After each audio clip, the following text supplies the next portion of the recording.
Welcome back into Locked On Auburn, your daily Auburn Tigers podcast. I'm Zac Blackerby, and joining us as he does every week for the remainder of the season, Chandler Wooten, Auburn linebacker. And man, I can't imagine how much fun Saturday night must have been for you guys.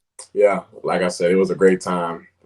Just going in there and winning for the first time since '99. Been a lot of great teams to come before us. And just going there, first time with this staff, as the team, just go out there and get it done. Was a great feeling. We started out slow, but we were able to, stay in it and just stay together. I mean, that's what we talked about all week. We knew it was going to be some ups and downs, ebbs and flows in the game, and so just to come out, and face that adversity on the road in the hostile environment, just to stay poised and on the sideline and during the game, it was huge. Yeah, man. All right, so you mentioned a slow start. What kind of happened? Was that just was it a focus thing? Was it an adjustments thing? What kind of went into that, especially on the defensive side of the ball? I mean, what you guys were able to do to limit LSU in the last three quarters was pretty impressive. Yeah, it was more so adjustments. I think everybody was pretty locked in, as far as, being focused. But, they came out and did some stuff, we really kind of weren't expecting, they kind of scrapped the run game. And so, just came out and, just passing the ball all over the place. And so we kind of had to make some adjustments on the fly. And once we did that, that's just a testament to the guys on the team as well, just to be able to make adjustments on the fly, on the sideline, and then translate it to the field. And so that's a testament to the smart players that we have, the guys who were able to, just move on the fly. And so those adjustments were really key for the victory. There's been a lot of talk about Derek Mason's defense starting to come together and gel as far as the scheme and all that.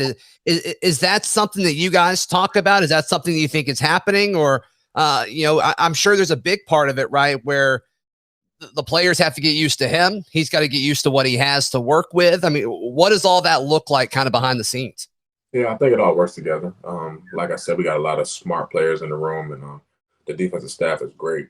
A lot of smart, grown men. And so just, them putting together great plans for us and us trying to go out there and execute every week. Obviously, like I said, making adjustments on the fly, that's a big key to it. And so, just being able to come to the sideline, and for players to translate that information to our coaches, it's been real key for us. And so just understanding what they're trying to do to us, how teams are trying to attack us, and then going out there, making adjustments and playing from there, I think has been real key for us the last couple of weeks. Sure. Right. So when you're on the sidelines and you're watching the offense go to work, and specifically what Bo Nix was able to do Saturday night, what's kind of going through your mind when you look at Bo and him kind of stepping up and having that awesome game that he did Saturday? Yeah, it's inspiring, man. Like when you're over there on the sideline, you see him doing all that Bo Nix stuff and running around like Johnny Manziel and making plays like that. Man, it's just hard. It's hard not to go out there and play like your heart out. Like I just think that might have been like the greatest performance I've seen in person. Just as far as somebody just willing the team to victory. Like he just wouldn't let us lose. And just seeing that from your quarterback, from one of your leaders, man. Like after the adversity he's been facing, obviously we hear it talk. He hears it. It's just nothing you can't avoid it. But it's like just to see him, stay in it, man. It just, man, I'm so proud of him. Just the fight that he displays on a week-to-week basis, man. I'm just glad he's my quarterback, man. Did you see a different Bo this past week? You mentioned the adversity that he was facing. Did that go into practice, or is that just kind of always the way he is? Yeah, that's pretty much how he always is, man. He's locked in. It's never been a lack of focus. Obviously things sometimes don't go your way, but, just he was locked in all week, man. He just knew he was going to have a great game. And so, obviously it's translated to the field, but man, when he's out there doing that stuff, it's like, man, defense, like, let's go. Like, you see our quarterback, like, let's go. You know what I mean? So it's like, you just kind of put the team on his back, man. We had to go out there and make some plays for him, getting the ball back so he can keep, continue to do it. Oh, it was fun to watch. One thing that was really cool, and I think I'm sure you appreciated this as well, just because you're a leader, much like he is. But when Finley went in for a few plays, Bo was on the sideline cheering as hard as he possibly could and being as encouraging as possible. And that really stood out to me. Yeah, no, definitely. Just kind of person he is. Yeah. Just down to earth, like real genuine. He just wants success for everyone. And so obviously, that's a tough situation to be in, especially the quarterback position. But, to have a guy like that, ready to cheer you on, and then, like I said, going out there and making the plays that he made, it's hard not to love the guy. You know what I mean? It's like he just makes it easy for you to go out there and make plays. Especially when he's on the road doing that in a hostile environment like that. It's just like I said, like all week he would tell us we're not gonna lose the game. Like we're not gonna lose. You know what I mean? Like 1999, like let's get it done. You know what I mean? So just like I said, like his will to win and the passion that he played with, it was just contagious. And so I think it just, fell off to everyone else. Right.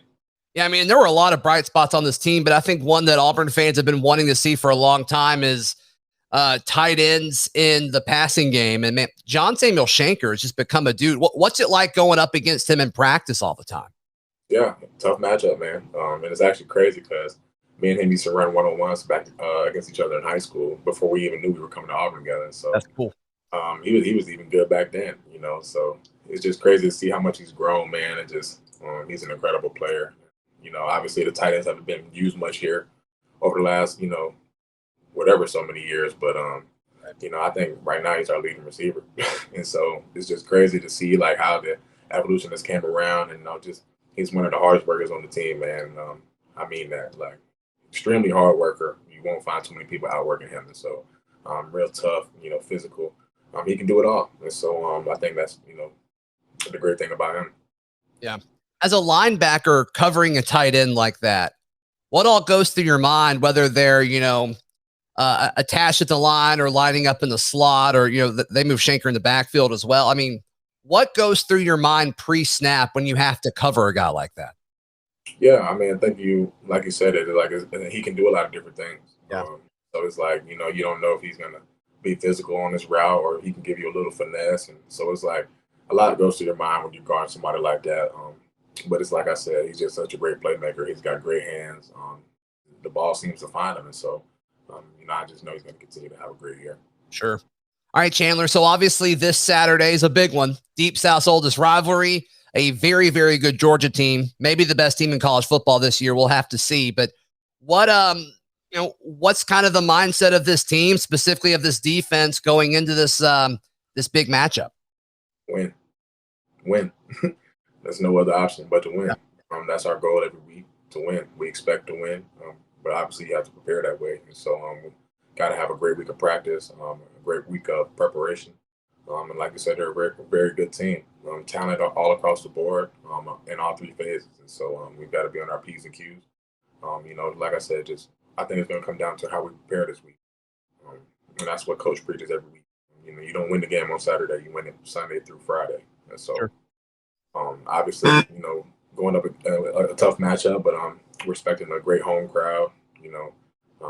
Crazy things have happened in Jordan-Hare Stadium. So we're looking forward to it. Yeah. You talk about preparation.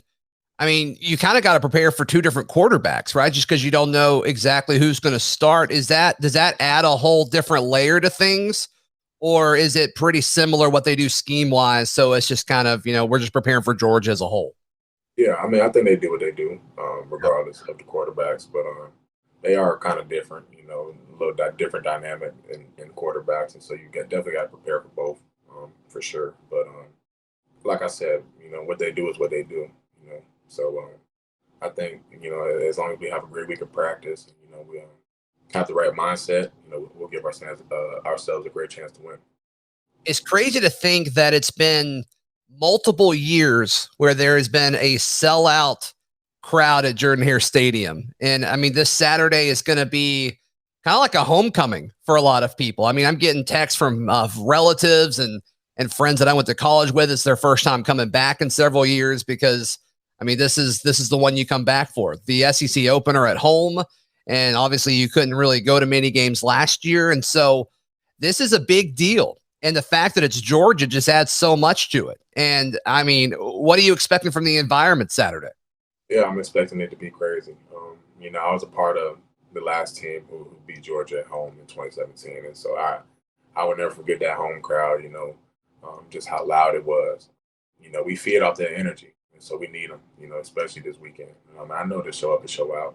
Auburn fans always do, especially at home. And so I'm looking forward to a great environment. Like I said, we're going to feed off of it. We're going to play with that energy. And so we just need them like they need us. And so can't wait. Obviously it's going to be a great game. And so with a great team coming into town. And so looking forward to it. How loud is it on the field? Because I think the 2017 Georgia game was the first time the student section did the swag surfing thing. Like, how loud does it get down there? Oh, it gets loud, especially, you know, when defense is on the field, and it's third down or we make big plays and stuff like that. So it definitely gets loud, and that home field advantage in Jordan-Hare Stadium is real. Yeah. You know, this is my 5th year here, and so it's real. And so we definitely need them this weekend to show up and show out. Absolutely. You know, like they always do. So absolutely, man. Well, Chandler, thank you so much for your time. As always, good luck this weekend, and we'll talk again soon. All right, thank you. I appreciate it, man. More you.